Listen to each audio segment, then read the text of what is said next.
Good morning, students. Today we shall discuss center of a group. Let G be a group. The set of all those elements of G which commute with every element of G is called center of a group G and is denoted by ZG. Symbolically, we can say that ZG is equal to Z belongs to G such that ZX is equal to XZ for all X belongs to G. Mean centre of group में कौन से element आएंगे? जी के वो element जो जी के हर एक element के साथ कम्यूट करते हैं. Now we prove some theorems. First theorem, centre of a group G is a normal subgroup of G. हमें शो करना है कि जो centre of a group G है वो नॉर्मल सब ग्रुप होगा जी का.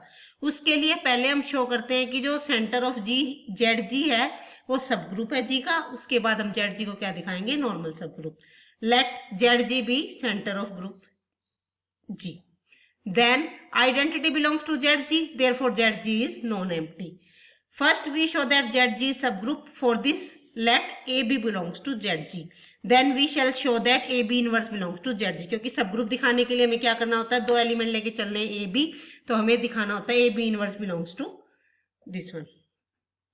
Let A belongs to ZG. अब A ZG में बिलोंग कर रहा है, इसका मतलब AG के हर एक एलिमेंट के साथ कम्यूट कर रहा है. इसका मतलब ax is equal to x a for all x belongs to G. Similarly bx is equal to x b for all x belongs to G. Now bx is equal to x b. अब हम क्या करते हैं? b inverse से pre multiply कर देते हैं, b inverse से पोस्ट मल्टीप्लाई. तो क्या आ जाएगा? b inverse bx, b inverse is equal to b inverse x, b inverse. b inverse b identity, b inverse identity. तो हमारे पास आ गया x b inverse is equal to b inverse x for all x belongs to G. Now A B inverse X calculate करते हैं, क्या हो जाएगा? This is equal to A B inverse x.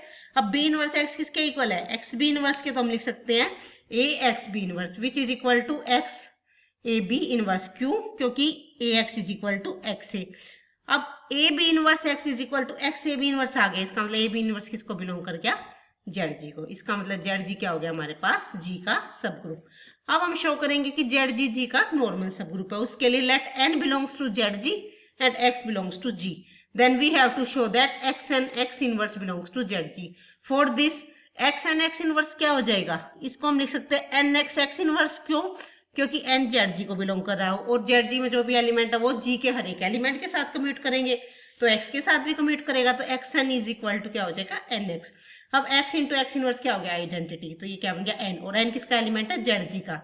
तो इसका मतलब x एंड x इनवर्स किसका element हो गया? ZG का. इसका मतलब ZG क्या हो गया? G का normal subgroup. Now we prove next theorem. If ZG is centre of a group G and A belongs to ZG, then show that cyclic subgroup of G generated by A is normal subgroup of G. Means क्या given है? ZG centre of group है और A ZG का कोई भी element है. तो हमें शो करना है कि कोई भी साइक्लिक सब ग्रुप ऑफ जी जो ए एलिमेंट से जनरेट होता है वो क्या होगा? जी का नॉर्मल सब ग्रुप.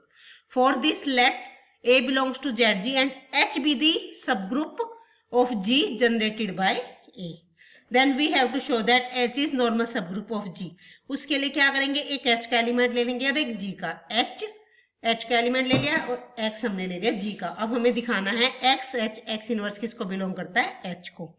उसके लिए लेके चलते हैं हम x H x inverse which is equal to x A to the power n into x inverse. वो कैसे? क्योंकि एच किसका एलिमेंट है? एच. और एच क्या है? Cyclic group. अब एच साइक्लिक ग्रुप है जनरेटेड बाय ए, तो एच के जो भी एलिमेंट होंगे किसकी पावर में होंगे? ए की पावर्स में होंगे. तो एच भी क्या होगा? ए की कुछ ना कुछ पावर. हमने मान लिया A to the power N which is equal to x A x inverse whole to the power N. क्यों? क्योंकि देखो X A x inverse whole to the power N है. अगर हम इसको खोलेंगे तो एक्स इनवर्स एक्स आइडेंटिटी, फिर again X inverse X identity. तो ये हमारे पास आ जाएगा X A to the power N X inverse. This implies X H x inverse किसके इक्वल आ गया? X A x inverse whole to the power n. अब ए किसका एलिमेंट है? जेड जी का. अब ए जेड जी का एलिमेंट है तो ए एक्स के साथ कम्यूट करेगा तो एक्स को क्या लिख सकते हैं? ए एक्स. अब एक्स इंटू एक्स इनवर्स क्या बन गया? Identity which is equal to a to the power N.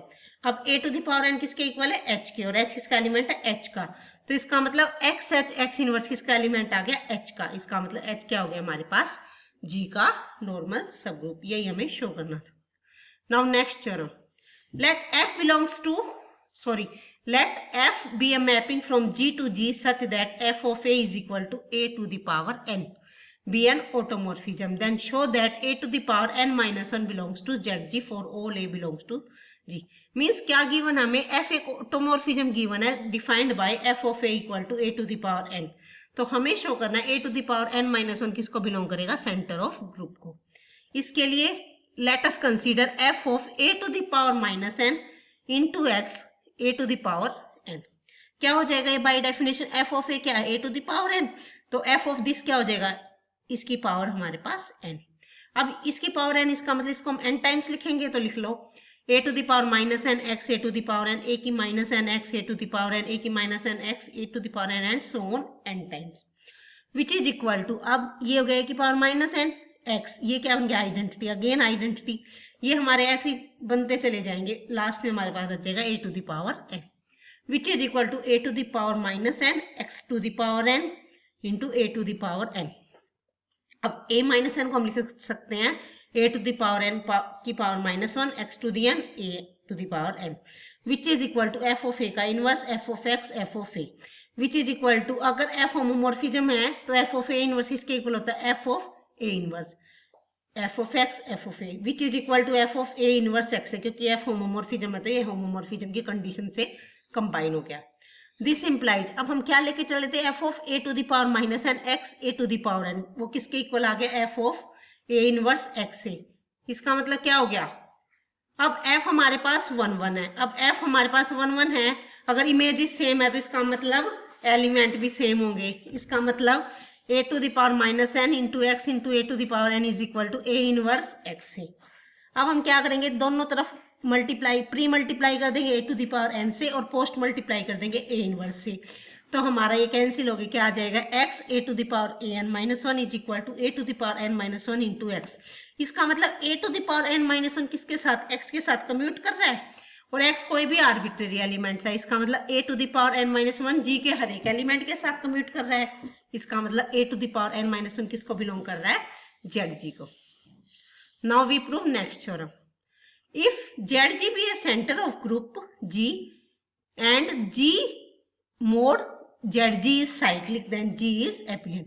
हमें क्या शो करना है कि Zg अगर सेंटर ऑफ ग्रुप है और G बाय Zg साइक्लिक है तो G हमारे पास क्या होगा, abelian. Let us prove this. Since G mod Zg is cyclic, then G mod Zg has a generator. अब ये साइक्लिक है तो इसका कोई ना कोई जनरेटर होगा, वो मैंने मान लिया Zx. अब Zx मैंने क्यों माना है, क्योंकि ये है हमारा कोशेंट ग्रुप. अब G बाय H के एलिमेंट किस टाइप से होते हैं, H टाइप से होते हैं, तो G बाय Zg के किसके होंगे, Z टाइप के, तो मैंने मान लिया Zx x belongs to G where Zg is equal to Z. अब बार बार Zg ना लिखना पड़े इसलिए मैं इसको शॉर्ट फॉर्म में Z लिख रही हूँ. नाउ अब G को एबिलियन शो करना है तो उसके लिए मैं दो एलिमेंट लेके चल रही हूँ, a b belongs to G. अब ए G का एलिमेंट है तो Z किसका होगा, G बाय Z का, क्योंकि साइक्लिक ग्रुप के ऐसे एलिमेंट होते हैं, साइक्लिक ग्रुप के नहीं सॉरी कोशेंट ग्रुप के एलिमेंट इसी टाइप से होते हैं कोसेट की फॉर्म में. दिस इंप्लाइज, अब ZA G मोड Z का है तो इसका मतलब ZA किसका, किस टाइप का होगा, ZX की पावर n. क्यों, क्योंकि G बाय Z है वो हमारा क्या है, cyclic group generated by ZX. इसका मतलब G बाय Z के जितने भी एलिमेंट है ZX की पावर की फॉर्म में होगा, जिसका मतलब ZA क्या होगा हमारा, ZX की पावर n. अब ZX की पावर n को मैं क्या लिख सकती हूँ, ZX की पावर n. क्यों, क्योंकि कोसेट में ये प्रॉपर्टी होल्ड करती है हमारी. अब a किसको बिलोंग करता है, ZA को, क्योंकि a को मैं आइडेंटिटी इनटू a लिख सकती हूँ, तो वो किसको बिलोंग करता है, ZA को, और ZA किसके इक्वल है, ZX to the power n का. तो इसका मतलब a किसको बिलोंग कर गया, ZX to the power n. तो इसका मतलब a किस टाइप का एलिमेंट हो गया, a Z1 into xn where Z1 belongs to Z. क्योंकि a इसको बिलोंग कर रहा है तो इसके एलिमेंट किस फॉर्म के होंगे, कोई Z का एलिमेंट इंटू x की पावर n, तो a क्या हो गया, Z1 x to the power n. Similarly b हो जाएगा Z2 x to the power m for Z2 belongs to Z. Now A b हमारे पास क्या आ जाएगा, वैल्यू रख देते हैं a की और b की, Z1 x to the power n Z2 x to the power m which is equal to Z1 Z2 x to the power n into x to the power m which is equal to Z1 Z2 x to the power n plus m. इसी तरह हम BA calculate करेंगे तो हमारे पास आ जाएगा ये. This implies AB is equal to BA hence G is abelian. Now we prove next theorem. Let G be a non abelian group such that order of G is equal to P cube, where P is prime, then show that order of Zg is equal to P. हमें क्या show करना है, अगर order of G P cube है और P prime है तो Z जी का ऑर्डर क्या होगा p. Let us solve this. Since order of g is equal to p cube, therefore order of Z G हमेशा क्या होगा 1 या 1 से बड़ा. Now Z G subgroup of g और order of Z G divides order of g, क्योंकि कोई भी सब ग्रुप है उसका ऑर्डर ग्रुप के ऑर्डर को हमेशा डिवाइड करता है. ये हमने पहले थ्योरम की है. तो इसका मतलब order of Z G order of G को डिवाइड करेगा. तो अब ये है प्राइम नंबर, तो इसका मतलब ऑर्डर ऑफ जेड जी क्या होगा, आइदर 1 या फिर p या p स्क्वायर या p क्यूब, क्योंकि p प्राइम नंबर है तो इसको या तो 1 डिवाइड कर सकता है या p स्क्वायर या p क्यूब. अब 1 तो हो नहीं सकता ऑर्डर, इसका मतलब p होगा या p स्क्वायर या p क्यूब. अब सारी कंडीशंस लेके चलते हैं. If order of Z G है हमारे पास p क्यूब, तो order of Z G is equal to order of g हो जाएगा. अब ऑर्डर ऑफ जेड जी और ऑर्डर ऑफ जी सेम, इसका मतलब Z G is equal to g हो गया. और जेड जी हमारा क्या है, एबिलियन ग्रुप होता है, तो इसका मतलब g भी हमारा क्या हो गया एबिलियन, विच इज अ कंट्राडिक्शन, क्योंकि g हमें क्या गिवन है, non abelian group. This implies order of Zg cannot be p cube. Now let us suppose that order of Zg is equal to p square. Then order of g by Zg क्या हो जाएगा, order of g over order of Zg, which is equal to p cube over p square, which is equal to p a prime number. इसका मतलब order of g by Z G क्या आ गया, prime number. इसका मतलब g by Z G क्या हो गया, साइक्लिक. ये थ्योरम भी करी थी, अगर किसी ग्रुप का ऑर्डर प्राइम है तो वो ग्रुप हमेशा क्या होगा, साइक्लिक. इसका मतलब g by Z G cyclic हो गया. और लास्ट थ्योरम से अगर g by Z G cyclic है तो g क्या होगा, एबिलियन. फिर से कंट्राडिक्शन आ गई, क्योंकि g हमें क्या गिवन है, non abelian. Hence order of Z G p square भी नहीं हो सकता. इसका मतलब क्या कंडीशन बची हमारे पास, सिर्फ order of Z G is equal to p. Hence the proof. Now we give an example. Show that center of a non-abelian group of order 343 always have 7 element in its center. Same theorem है, p cube की जगह हमारे पास क्या आ गया यहाँ पे 343, तो 7 का क्यूब होता है, तो इसके सेंटर में कितने एलिमेंट आएंगे, 7. Now we prove next theorem. The set in G of all inner automorphism of a group G is isomorphic to quotient group G over ZG.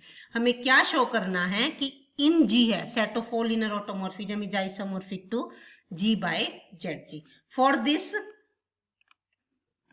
let us define a mapping F from G to in G by F of A is equal to TA inverse for all A belongs to G. First, we shall show that F is homomorphism. Let AB belongs to G. Then F of AB क्या हो जाएगा, T AB inverse. AB inverse को क्या लिख सकते हैं, TB inverse A inverse, which is equal to TA inverse into TB inverse. हमने last lecture में किया था कि TAB किसके इक्वल होता है, TB इंटू TA के, विच इज इक्वल टू, अब TA इनवर्स किसके इक्वल है, F ऑफ A के, TB इनवर्स किसके इक्वल है, F ऑफ B के. इसका मतलब F क्या होगी, homomorphism.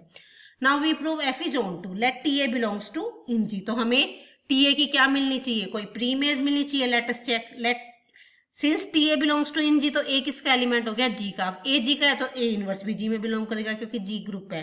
Now F of A inverse क्या हो जाएगा, TA इनवर्स का inverse, which is equal to T of A. तो T ऑफ A की हमें प्री इमेज मिल गई. इसका मतलब F of A inverse is equal to TA. इसका मतलब F क्या हो गया, ऑन टू. तो हमारी फंडामेंटल थ्योरम से, फंडामेंटल थ्योरम क्या कहती है, अगर कोई भी हमारी ऑन टू होमोमॉर्फिज्म है तो वो क्या हो जाएगी, आइसोमॉर्फिक हो जाएगी. किसके, in G is isomorphic to G mod kernel F. Now we shall show that this kernel F is equal to ZG. For this kernel F हमारा क्या है, G के वो एलिमेंट जिनकी इमेज क्या आती है, सॉरी कर्नल F क्या है, G के वो एलिमेंट जिनकी इमेज क्या आएगी, आइडेंटिटी. अब उसके लिए क्या लेके चलेंगे, हम x बिलोंग्स टू G. अब fx किसके इक्वल है, tx inverse which is equal to identity. अब दो मैपिंग इक्वल का क्या मतलब है, Tx inverse y is equal to IY for all y belongs to G. दो मैपिंग कब इक्वल होती है, मतलब उसकी इमेज इज इक्वल हो. दिस इंप्लाई, अब Tx inverse y by definition of inner automorphism क्या हो जाएगा, xy x inverse is equal to identity y किसके इक्वल है, y के. अब दोनों तरफ x से मल्टीप्लाई कर देंगे तो हमारे पास आ जाएगा ये आइडेंटिटी हो गया, xy is equal to yx for all y belongs to G.